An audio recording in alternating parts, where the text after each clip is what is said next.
नमस्कार, आप देख रहे हैं एवन उत्तराखंड और आपके साथ मैं हूं आशीष तिवारी। बद्रीनाथ, केदारनाथ, गंगोत्री और यमुनोत्री में निर्धारित रजिस्ट्रेशन की तिथि से पहले जाने वाले श्रद्धालुओं को लेकर प्रशासन सख्त हो गया है। प्रशासन ने ऐसे श्रद्धालुओं को ऋषिकेश में ही रोकना शुरू कर दिया है। गढ़वाल आयुक्त विनय शंकर पांडे, आईजी करण सिंह नगन्याल, एसएसपी देहरादून अजय सिंह के साथ भद्रकाली पहुंचे। उन्होंने सैकड़ों वाहनों को रोककर चेकिंग की। जो निर्धारित तिथि से पहले यात्रा मार्ग पर रवाना हो रहे थे, उन श्रद्धालुओं को प्रशासन ने ऋषिकेश वापस लौटा दिया। प्रशासन ने इस निर्णय से कई श्रद्धालु आहत नजर आए और वे अधिकारियों के साथ बहस भी करते नजर आए, जिन्हें प्रशासन की टीम ने समझाकर शांत किया। गढ़वाल आयुक्त विनय शंकर पांडे ने बताया कि धामों में लगातार बढ़ रही भीड़ को देखते हुए 2 दिन पहले ऋषिकेश, हरिद्वार में ऑफलाइन पंजीकरण बंद कर दिया गया था।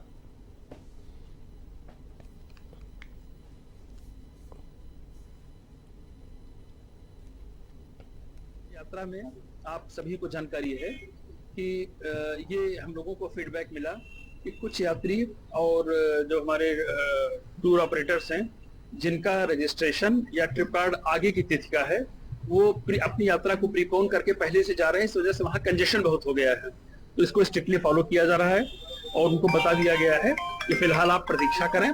यदि ऊपर की स्थिति थोड़ा भी सुधरती है तो उनको तत्काल यहाँ से भेज दिया जाएगा।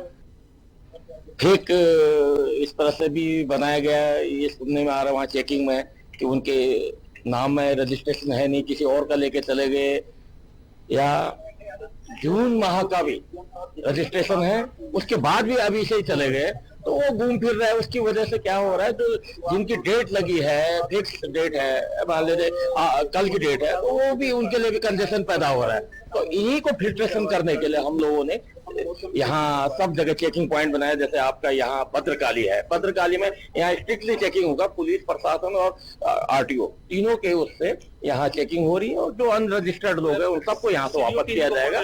माननीय हमारे मुख्य सचिव महोदय का भी स्पष्ट आदेश है कि कोई भी अनरजिस्टर्ड यात्री बिना रजिस्ट्रेशन किसी को भी चारधाम के लिए दर्शन नहीं करने दिए जाएंगे।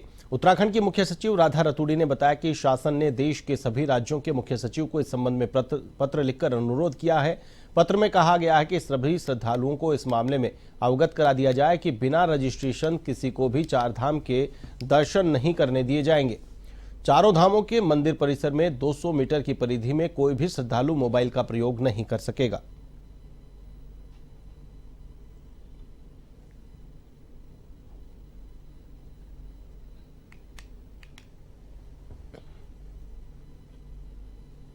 मसूरी के केम्प्टी क्षेत्र से भारी संख्या में श्रद्धालुओं के आवागमन से यातायात प्रभावित हो रहा है। इस मामले में देहरादून के एसपी सिटी प्रमोद कुमार ने कहा कि चारधाम यात्रा शुरू होने की वजह से अभी काफी दबाव है।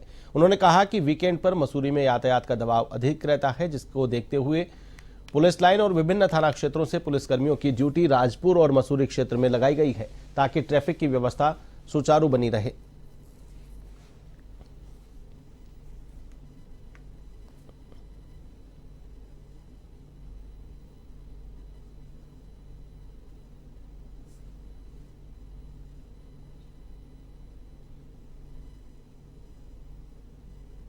देखिए, जैसे हमारी चारधाम यात्रा शुरू हुई है तो शुरू में भी प्रेशर भी है हमारे पास, और लेकिन सभी के द्वारा जितने भी हमारे लाइन डिपार्टमेंट्स हैं, पुलिस हो, राजस्व हो और अन्य विभाग हैं, सभी के द्वारा व्यापक स्तर पर जो है अच्छी तैयारियां की गई हैं। और हमारे द्वारा भी, जैसा कि वीकेंड्स पर पता ही है कि मसूरी क्षेत्र में जो है हमारा ट्रैफिक का प्रेशर अत्यधिक हो जाता है, तो उसी के मद्देनजर हमारे द्वारा जो हमारी पुलिस ऑफिस है, पुलिस लाइन है, विभिन्न थाना क्षेत्रों से तोड़कर जो है पुलिसकर्मियों की ड्यूटी राजपुर में भी और इस प्रकार से मसूरी क्षेत्र में भी लगाई गई है। पीएसी भी इनको अलॉट की गई है ताकि हमारी ट्रैफिक व्यवस्था सुचारू बनी रहे।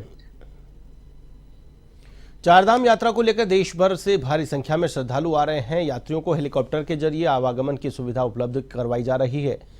यूकाड़ा के सीईओ और अपर सचिव सी रविशंकर ने कहा कि इस बार चारधाम यात्रा के लिए 9 हेलीपैड हैं, जिसमें गुप्तकाशी में 2 हेलीपैड, फाटा में 4 और सिरसी में 3 हेलीपैड हैं। उन्होंने कहा कि प्रत्येक हेलीपैड में एक ऑपरेटर हैं, जिन्हें टेंडर के माध्यम से ड्यूटी दी गई है, और प्रत्येक व्यक्ति के पास आवागमन के लिए कम से कम एक हेलीकॉप्टर उपलब्ध रहेगा।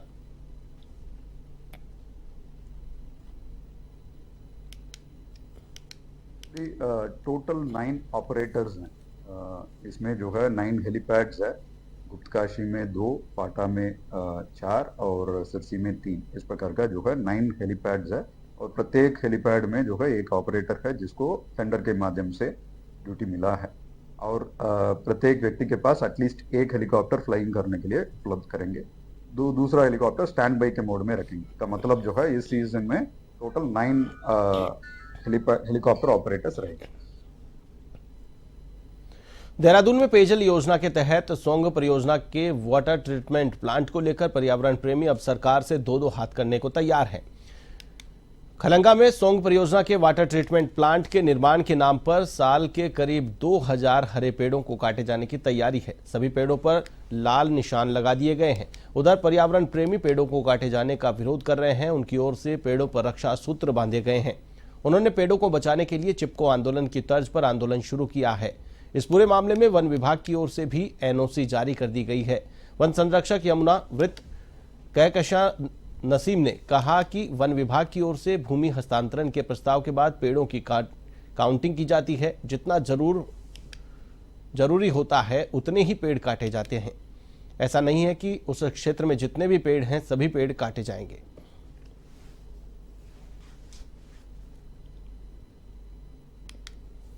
में जिस तरह से 2000 वनों का पातन किया जा रहा है, वृक्षों का, वो अब शायद हमारे हित में ज़्यादा नहीं है। इसलिए जिस तरह की परिस्थितियां अब खास तौर से पर्यावरण को लेकर के देश दुनिया में है, ऐसे में इस स्तर के वनों का कटान किसी भी हालत में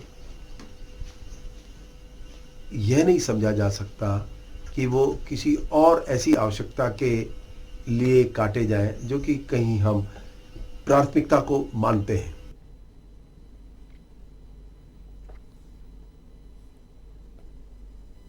पेयजल संस्थान ने ये गवर्नमेंट का विभाग है, उसने हम लोगों से परमिशन ली थी कि वो पूरा अलाइनमेंट को देखते हुए पेड़ों की काउंटिंग एक रेगुलर प्रक्रिया है जो होती रहती है। कोई भी प्रपोजल बनता है जिसमें वन भूमि हस्तांतरण है जो भारत सरकार जा रहा है या स्टेट गवर्नमेंट के लेवल पे कुछ स्वीकृतियां हो रही हैं, उसमें पूरे जितने भी पेड़ वहां पे अवस्थित है उस पूरे एरिया में उसकी काउंटिंग होती है।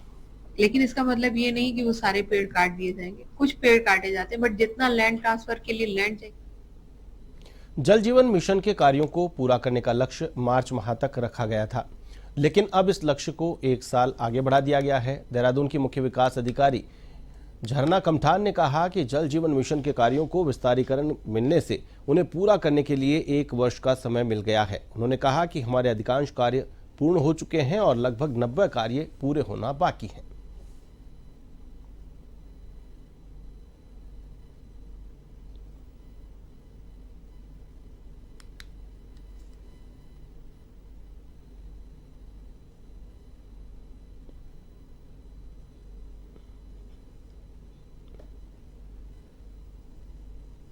देखिए, जल जीवन मिशन के कार्यों को पहले मार्च 2024 तक पूरा करना था, लेकिन अब चूंकि इन कार्यों को विस्तारीकरण मिल गया है तो अभी हमारे पास 1 वर्ष का समय और है इसको समाप्त करने का। हालांकि हमारे अधिकांश कार्य पूर्ण हो गए हैं और केवल 90 के आसपास कार्य जो है हमारे अवशेष बचे हैं।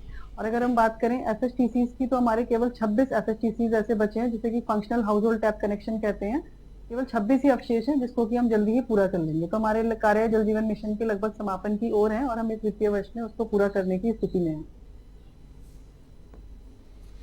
केरल में बर्ड फ्लू की दस्तक के बाद उत्तराखंड में भी इसको लेकर प्रशासन अलर्ट है। बर्ड फ्लू को देखते हुए सरकार ने एक्टिव होते हुए पशुपालन विभाग को अलर्ट रहने के निर्देश दिए हैं। कोटद्वार के कुक्कुट पालन केंद्र में बाहरी लोगों के प्रवेश पर रोक लगा दी गई है। कुक्कुट पालन केंद्र में तैनात डॉक्टर राजेश ने बताया कि बर्ड फ्लू की आशंका को देखते हुए आवश्यक कदम उठा लिए गए हैं।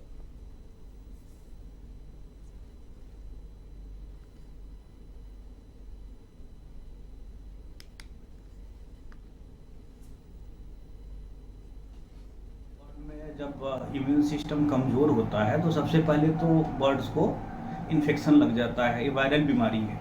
जब भी इम्यूनिटी कमज़ोर होगी तो वो ससेप्टेबल हो जाता है और बीमारी लग जाती है। और इससे बचने के उपाय हैं कि प्रॉपर बायोसिक्योरिटी, जितने भी फार्म हैं हमारे उसमें प्रॉपर बायोसिक्योरिटी का ध्यान रखा जाए। बायोसिक्योरिटी मतलब बाहरी से आने जाने वाले लोगों का प्रॉपर सैनिटाइज करके तब फार्म के अंदर अगर आवश्यक हो तो आने देना है और नहीं तो उनको बाहर ही रखना है।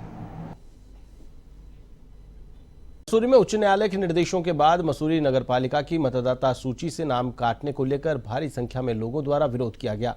दो गुटों के बीच जमकर कहासुनी हुई, जिसके बाद पूर्व सभासद परमवीर खरोला ने मसूरी कोतवाली में नरेश मल्ल और अज्ञात के खिलाफ तहरीर दी। तहरीर के अनुसार परमवीर खरोला ने आरोप लगाया कि नरेश मल्ल द्वारा उनको जान से मारने की धमकी दी गई। दूसरी ओर नरेश मल्ल ने बताया कि उनके द्वारा परमवीर खरोला को जान से मारने की धमकी नहीं दी गई है। इस मामले में मसूरी कोतवाल अरविंद चौधरी ने बताया कि दोनों पक्षों द्वारा दिए गए शिकायती पत्र को संज्ञान में लिया गया है।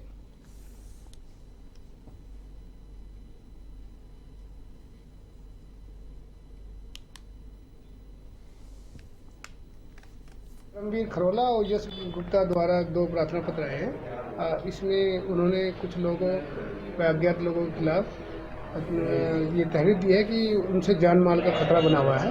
तो इस संबंध में जांच की जा रही है। जो भी सत्य पाया जाएगा उसी हिसाब से विधिक कार्रवाई की जाएगी। जो हाईकोर्ट का आदेश हुआ था उसमें आपत्तियां चल रही थी, एसडीएम साहब सुन रहे थे, तो मैं भी अपना लोकतांत्रिक अधिकार मेरे को भी है कि मैं जाऊं। मेरे वार्ड में कौन कौन सी आपत्तियां लगी हैं, मैं वहां पर गया। मैं वहां से जैसे बाहर आया तो कुछ लोगों ने मेरा घेराव किया और जैसे मैं थोड़ा सा पुलिस कस्टडी में थोड़ा पुलिस वाले मेरे साथ थे, उनको बाहर लेके जा रहे थे। वहाँ बड़ा हल्ला गुल्ला हो रहा था। जैसे मैं साइड में गया तो वहाँ पर नरेश मल नाम का व्यक्ति मेरे पास आया, बोला कि तेरे को मैं देख लूंगा और तेरे को मैं गोली मारूंगा। ये तो सारा राजनीतिक विषय है, राजनीतिकरण किया जा रहा है छोटी सी बात का। ना तो हमने बोला है ऐसा कुछ, क्योंकि मैं उस व्यक्ति के खिलाफ इलेक्शन लड़ रहा हूँ। पिछली बार मैं उसका समर्थक था, हर पूरा शहर जानता है ये, और इससे मेरा पैसे का भी लेन। अल्मोड़ा जनपद के लमगड़ा थाना क्षेत्र में दलित समुदाय के कुछ बारातियों से मारपीट का मामला सामने आया है। पीड़ितों ने घटना के दिन हमलावरों द्वारा बारातियों को कफलटा कांड दोहराने, मंदिर को अपवित्र करने और घर में घुसकर गोली मारने की धमकी दिए जाने के आरोप लगाए हैं। भीम आर्मी के कार्यकर्ताओं ने पीड़ितों के साथ सीओ विमल प्रसाद से मुलाकात की, आरोपियों की गिरफ्तारी और दूल्हा दुल्हन को सुरक्षा देने की मांग की।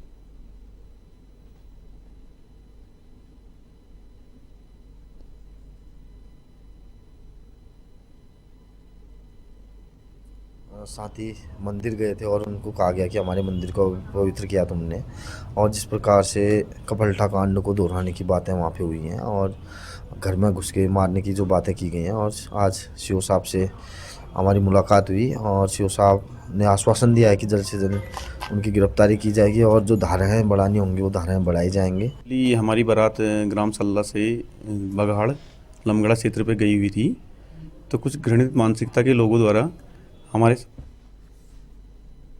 भीमताल का बोहराकून क्षेत्र इन दिनों प्रकृति के साथ हो रहे खिलवाड़ का केंद्र बनता जा रहा है। एक निजी बिल्डर ने सीधे खड़े पहाड़ की जमीन का अत्यधिक खनन कर दिया है, जिसके कारण पहाड़ पर काफी दरार आ गई है और गांव के लोगों को जानमाल के खतरे का डर सताने लगा है, जिससे नाराज ग्रामीणों ने प्रदर्शन किया। पहाड़ से लगातार हो रहे भूस्खलन से गांव में दहशत का माहौल बना हुआ है।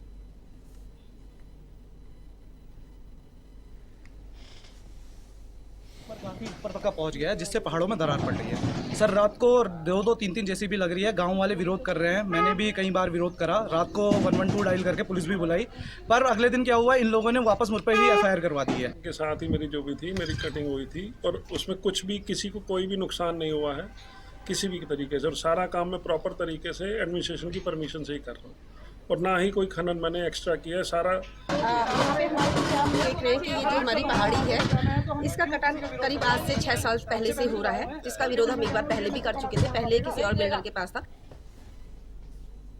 पूर्व सैनिक दलबीर सिंह रोथान और कमला देवी की पुत्री सुहानी रोथान ने हाई स्कूल में सीबीएसई बोर्ड में 97% अंक लाकर क्षेत्र का नाम रोशन किया। एमिनिटी स्कूल में पढ़ाई कर रही सुहानी रोथान बड़ी होकर आईपीएस अधिकारी बनना चाहती हैं। क्षेत्र के पूर्व सैनिकों ने सुहानी रोथान के आवास पर जाकर उसके उज्जवल भविष्य की कामना की।